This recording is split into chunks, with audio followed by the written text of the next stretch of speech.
televisi dimanapun Anda berada. Senang sekali rasanya berjumpa lagi bersama saya Zulkifli dalam program Dialog Khusus.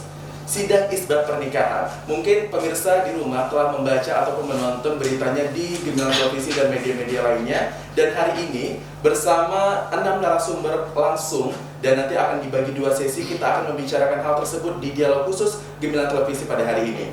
Dan di studio langsung saja kita sapa narasumber untuk segmen pertama atau sesi pertama. Ada Bapak Habibi dari Ikatan Wartawan Online. Selamat siang Bapak. Selamat siang. Dan ada Ibu Yuliana Daud dari Ketua Komunitas Emak Sehat. Selamat siang Ibu. Selamat siang. Dan ada Bapak R. Arliansyah dari DP2 KBP 3A Kabupaten Inihil. Selamat siang Bapak. Baik pemirsa, langsung saja kita ke narasumber kita untuk berbicara lebih lanjut mengenai sidang isbat pernikahan ini. Nah, Bang Habibi dulu nih, saya ingin tanya mengenai sidang isbat itu, kita bertanya lebih lanjut, apa sih sidang isbat tersebut?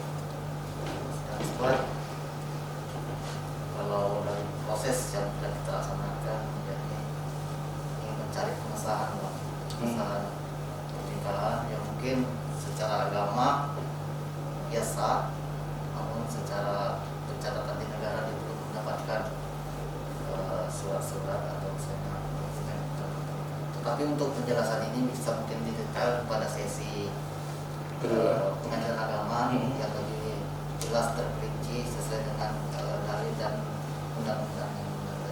Tapi untuk pengantar dari kita, karena kita lihat ada celah di sana, ya kita merujuk ke proses isbat. Oke, jadi ini dari informasi yang saya dapat sebelumnya bahwa dari Iwo dan Mak Sehat ya ini melihat dengan banyaknya adanya hal yang melenceng dari pernikahan yang tidak tercatat barangkali itu sehingga menimbulkan adanya ataupun mengidekan untuk sidang isbat ke instansi terkait. Ini bisa dijelaskan proses awalnya? Jadi gini Pak, proses awalnya itu ya saya ini kan awalnya sama Mbak Yuli ya dari komunitas Emak Sehat turun ke lapangan sama-sama kita membantu warga. Dalam proses perjalanan itu Mbak Yuli juga punya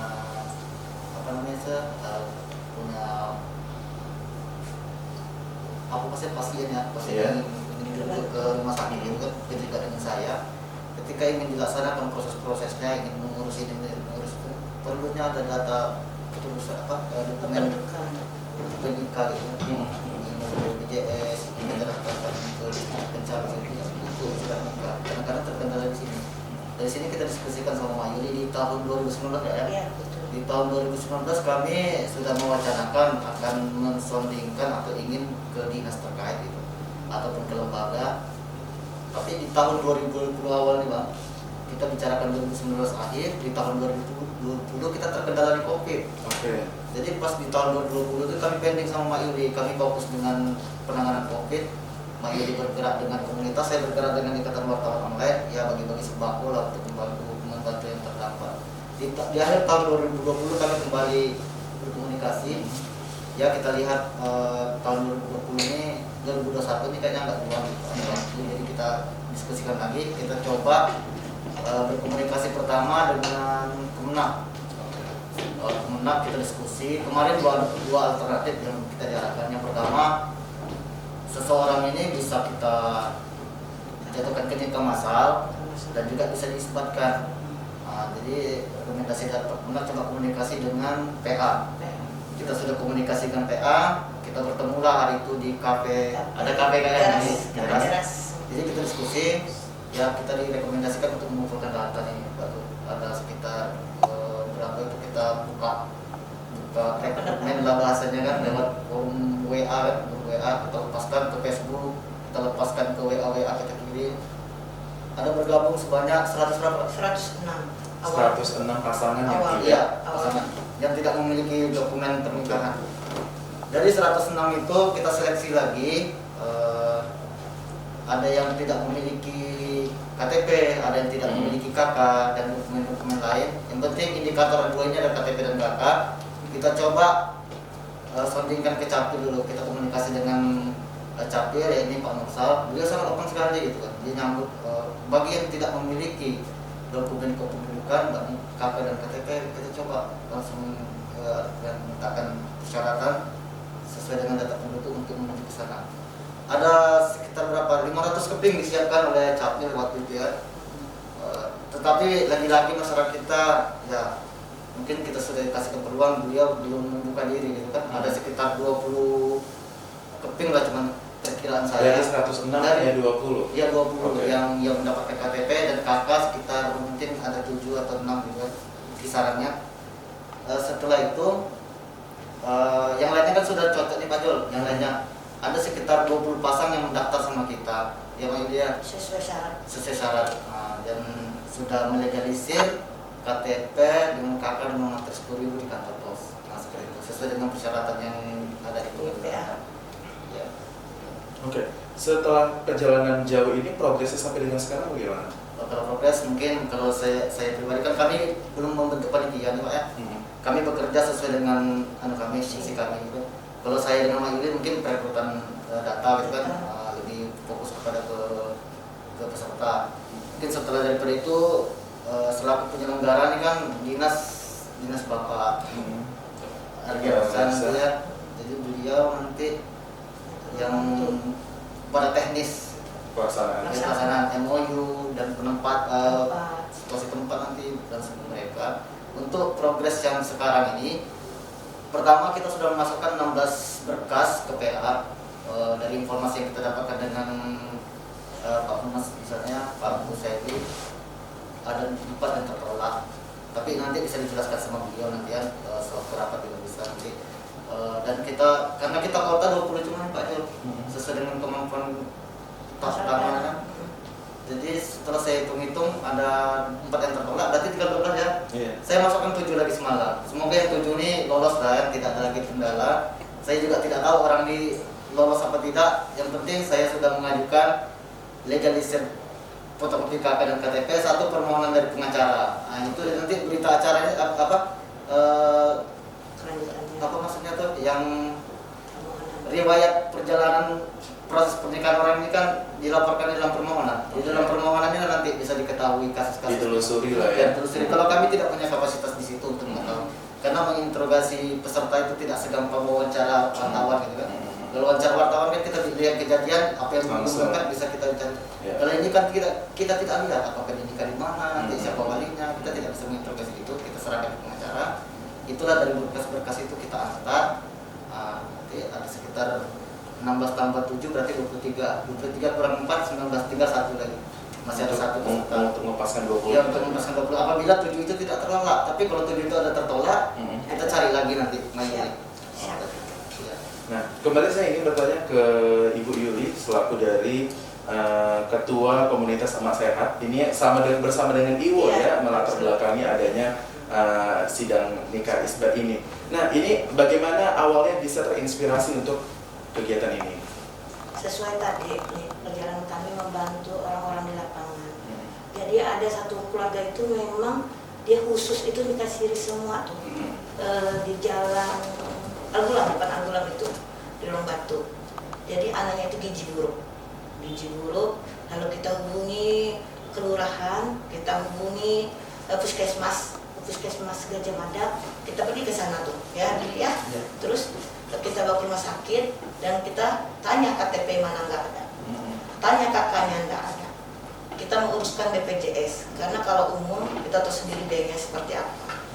Akhirnya kita bantu dengan obat-obatan tuh dari kita nih, dari komunitas kita juga dengan teman-teman lah kayak gitu di sosial.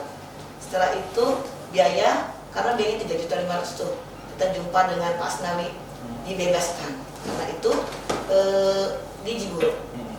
Bilang sama Bibi, ampun kalau kayak gini tidak ada BPJS dan dia dikasih, kayak mana kita buat nikah masal. Mak Yuli sangka nikah masal itu gampang loh, dinikahkan udah keluar surat-surat begitu. Karena kami belum menghubungi instansi-instansi PA seperti Kemenak begitu ya Bi. Setelah itu pulangnya anak, besoknya anak tuh sakit lagi, Mak Yuli pas nggak ada di tempat, anak itu dikasih yasin di kepalanya tuh kakak anggota, masih meninggal dunia. Sedih banget tuh. Saya tanya dengan orang tuanya, kenapa nggak dibawa ke rumah sakit? Takut duit tidak ada, biaya tidak ada. Jadi udah tanya lagi sama orang tuanya, Pak, janganlah nanti kalau anak yang musuh-musuh ini dinikahkan siri lah kayak gitu. Kita kan pusing nih, data tidak ada, kita tidak bisa bantu Pak begitu. Iyalah Mak, katanya. ternyata pengurusan surat-suratnya susah, biayanya juga tidak ada. Jadi itulah kami punya perjalanan, punya ide begitu sama Bibi. Kasus kedua, saya pergi ke rumah sakit lagi, ada laporan bayi kecil juga sakit parah, kurang darah kayak gitu. Sinilah mana kartu keluarganya kita bantu membawakan BPJS gratis ke PBI. Sama kasusnya tidak punya kartu kependudukan tadi. Jadi kita mau tolong itu kalau orang yang dikasih ini mau bagaimana? Langkahnya pendek ya. Iya, kita menyelamatkan bayinya kayak gitu. Kita nggak mikir dikasihnya itu seperti apa, bingung lah. Pokoknya kami punya niat yaitu membantu saja nih, karena kami orang sosial ya, karena kami memang bergerak ini sosial, membantu orang di lapangan. Jadi nggak kepikir sampai seribet ini nikah siri itu. Ternyata yang saya tahu di nikah siri ini kasihan perempuan-perempuannya begitu, kasihan anak-anaknya. Kenapa begitu? Anak-anaknya nggak bisa sekolah loh, nggak bisa sekolah. Karena syarat utama sekolah itu adalah akte kelahiran. Akte kelahiran itu adanya buku nikah. Sedangkan mereka nggak ada buku nikah. Nah satu ya, itu untuk anaknya yang penting ya. Kalau untuk keegoisan orang tuanya terserah lah, dia enak masih enak, nggak tahu lah gitu. Kalau orang kaya mungkin kalau dia ada duit nggak masalah. Yang orang yang di bawah, kelas bawah, karena Mak Yuli ini karena bagian bawah nih, suka di orang-orang yang memang level bawah kan ini kan. Terus kebanyakan mereka itu nikah siri. Terus ditinggal-tinggal pergi sama laki-lakinya.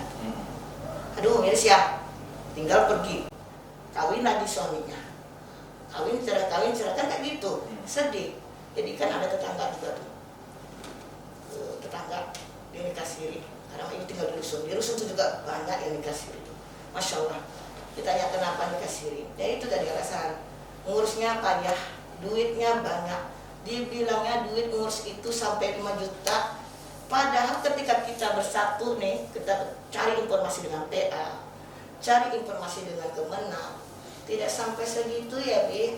Nah, jadi kita, Mak Yuli kemarin tuh waktu awal sudah bilang sama Bibi, Mak Yuli melapor kepada Ibu Zulaikha Wardan, Bu, izin, boleh tidak kami buat ini program nikah masal? Ibu setuju. Ya kata Ibu, buat Anita Mak Yuli, cari data. Nah, Bi, Ibu setuju nih, karena kami kan nggak bakal ada duit nih kayak gitu. Dari mana kami datang duit kalau nggak ada dibantu oleh pihak-pihak tertentu yang begitu. Jadi oke, Mak Yuli, ternyata kira Ibu sama dengan pemikiran kami yang simpel.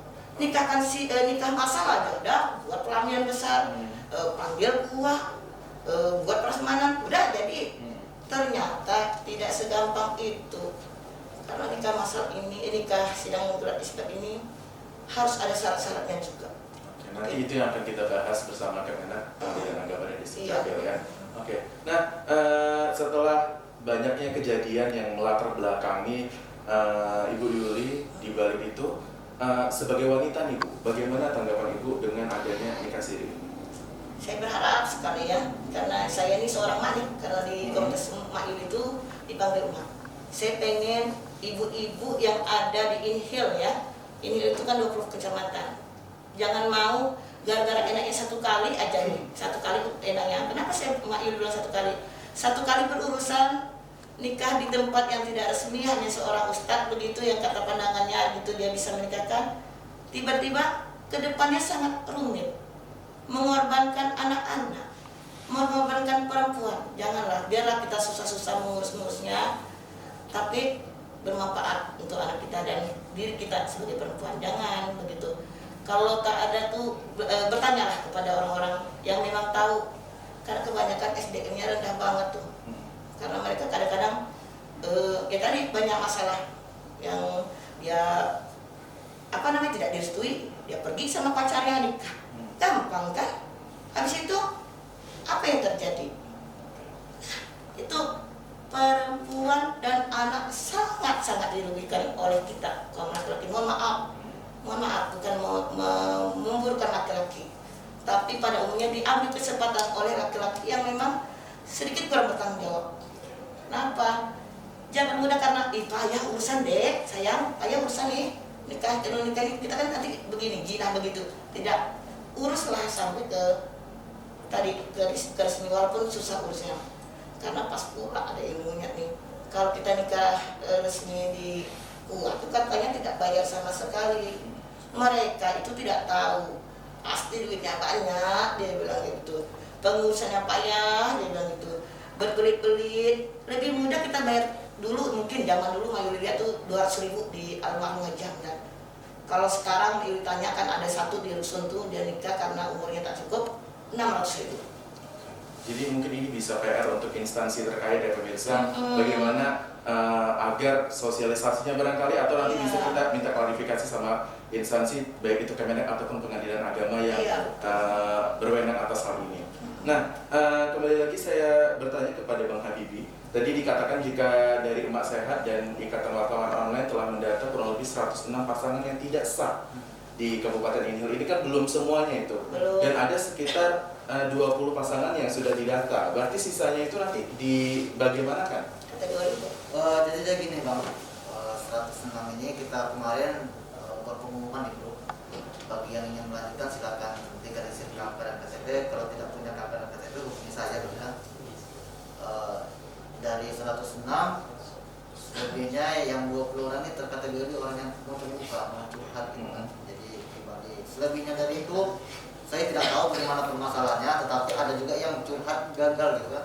Ada yang berkategori bertanya-tanya dikiranya sudah mandek, mereka mundur gitu secara perlahan.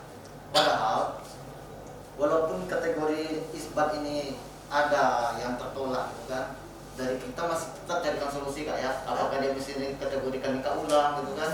Katakan misalnya dia nikahnya kemarin tidak direstui orang tua gitu kan. Nah, secara proses isbatnya gagal gitu kan.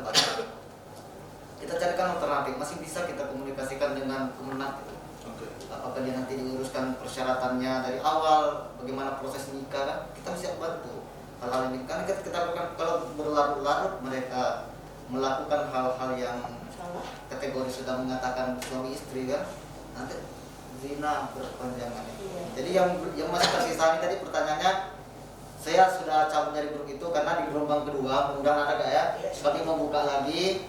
Saya artinya bukan tidak mau memperhatikan yang kemarin lagi, saya membuka di gelombang, kita membuka gelombang kedua gak, betul-betul kita mau saring, yang mau betul-betul ini merubah, kita bantu. Oke, berarti masalah dan dua ini merupakan perpanjangan tangan lah ya kepada dari masyarakat yang memang sudah terlanjur untuk telah melaksanakan pernikahan yang tidak sepatutnya atau tidak sah di mata hukum. Oke. Ada Bapak Arliansa dari DP2 KBP 3A. Ini saya ingin tanyakan dari yang merupakan penyelenggara atas pelaksanaan kegiatan sidang isbat pernikahan ini. Sejauh ini sudah kesiapannya bagaimana ini Pak? Terima kasih. Pertama tentunya kami menyambut baik rencana kegiatan ini dan sudah berkali rapat sebenarnya. Dan memang kami sesuai dengan tusi kami terhadap perlindungan perempuan dan anak. Jadi ada hubungannya. Jadi memang muaranya pasti nanti ke perlindungan anak dan perempuan ya. Jadi ketika ini tidak adanya surat nikah, tidak dapat akte kelahiran dan sebagainya. Itu juga tentunya perempuan dan anak, dan tentunya kami dari instansi terkait sangat menyambut sekali kegiatan ini, dan mungkin hal ini akan kita jadikan program ke depannya kalau semuanya sepakat. Jadi karena saya yakin banyak sekali hal-hal seperti ini terjadi. Ini kan baru sekitar 9 yang kita data, belum dari kecamatan-kecamatan lain. Jadi berawal dari Emak Sehat dengan Iwo, dengan Ibu melalui BOW, SK sudah kita siapkan, sudah dinaikkan, SK kepanitiaan, melibatkan beberapa instansi, Capil, sosial dan sebagainya, Kominfo. Untuk MOU sudah mungkin berdaya Pak. MOU sedang proses penerapangan. Jadi MOU sudah oke, sudah dikoreksi para pihak. Kita membuat MOU kerjasama antara Pemda, Bupati dengan pengadilan agama dan Kementerian Agama. Jadi MOU ini sifatnya tidak hanya untuk isbat nikah. Nanti ke depan mungkin akan ada juga nanti terkait usul hukum terkait anak dan perempuan. Jadi yang melibatkan Departemen Agama. Jadi tidak hanya isbat nikah, mungkin nanti ke depannya akan ada sosialisasi tentang peraturan hukum. Nah, jadi biar anak-anak perempuan melek dia bahwa yang rugi adalah perempuan dan anak.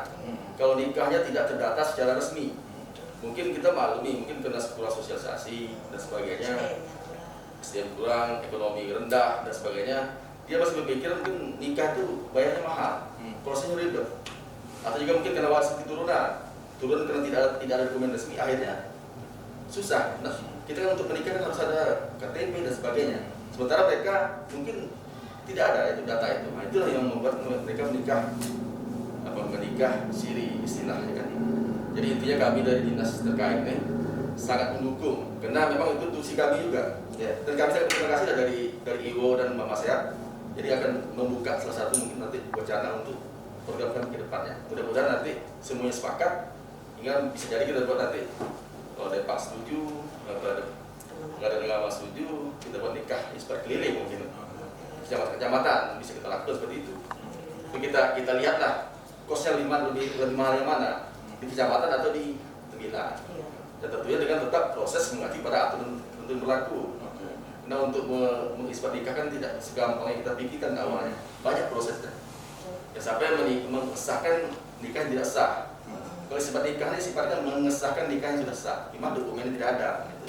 Itu dari kami. Nah, untuk penyelenggaraannya sendiri, kira-kira kapan akan dilaksanakan? Kemarin waktu rapat, kita akan rapat setelah SK ditandatangani Bupati, karena semua terlibat nih, Bupati yang tangan. Jika sekarang kita naikkan melalui hukum, mungkin dalam beberapa hari sudah dikoreksi, ada aturan-aturan ditambah. Kita rapat dengan panitia nanti, panitia melibat, ya ini kan diketua langsung oleh Ibu selaku ketua GOW. Jadi ketua panitianya Ibu Yuleka selaku ketua GOW Gabungan Wanita. Melibatkan capil dari Departemen Agama dan sebagainya. Jadi setelah SK-nya nanti didirikan, kita akan rapat.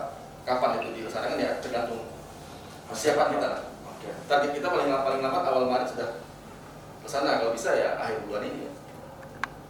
Berarti akan segera mungkin dilaksanakan ya. Nah terakhir ini barangkali sebelum kita menutup di segmen awal ini dan kita berbicara lebih lanjut lagi bersama Pengadilan Agama, Kemenak dan Distrik Capil, himbauan barangkali kepada masyarakat terkait susahnya jika telah kepengurusan pernikahan, jika telah tidak sahnya pernikahan tersebut di mata hukum.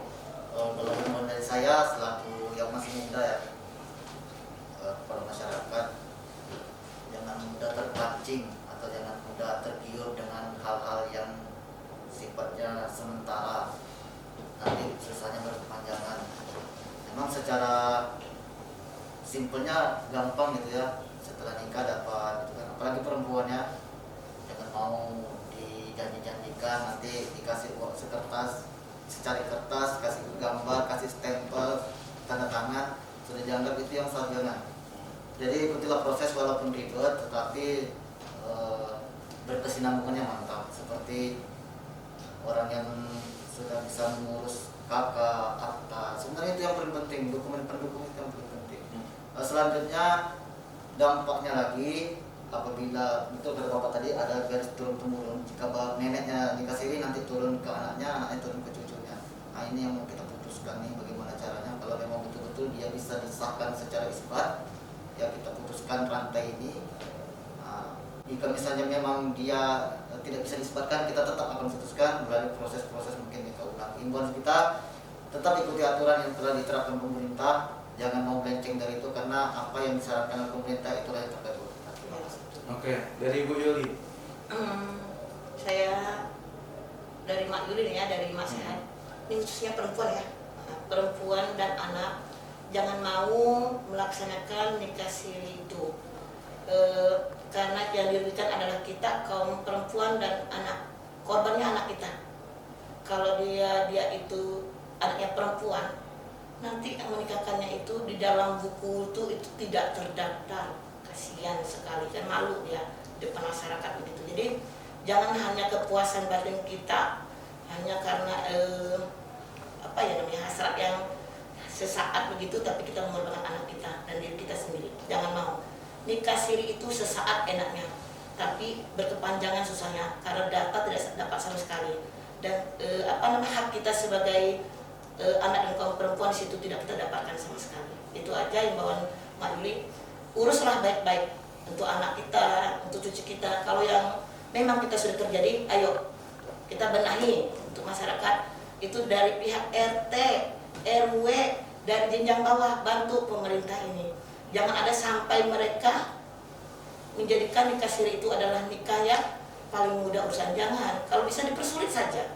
Kalau ada nikah yang di RT dia itu yang melaksanakan, ayo protes sama-sama gitu, laporkan.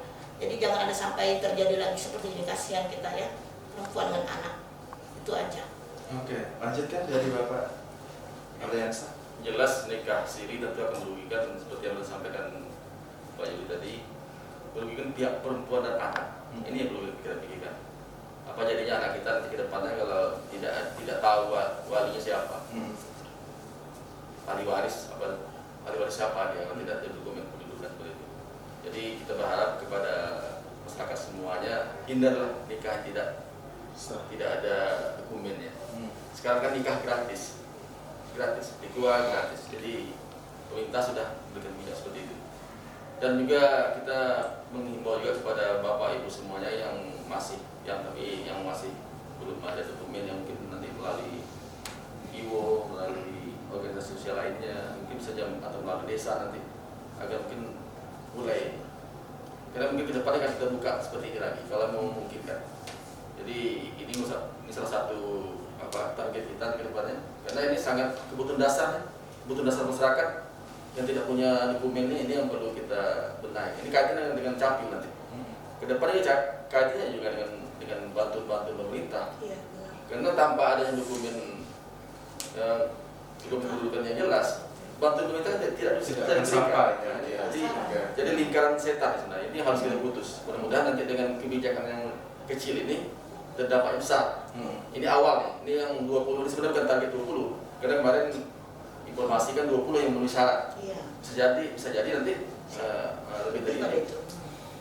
Mudah-mudahan ini awal dan kedepannya akan bisa kita laksanakan dengan lebih baik lagi. Dengan kesepakatan dari semua pihak. Terima kasih. Oke, nah itu dia pemirsa. Dari yang pembicara ini dapat saya simpulkan bahwa pernikahan itu sebenarnya tidak susah jika kita lakukan memang secara hukum. Karena jika tidak dilaksanakan sesuai hukum, maka berikutnya yang justru akan menjadi susah. Bukan begitu?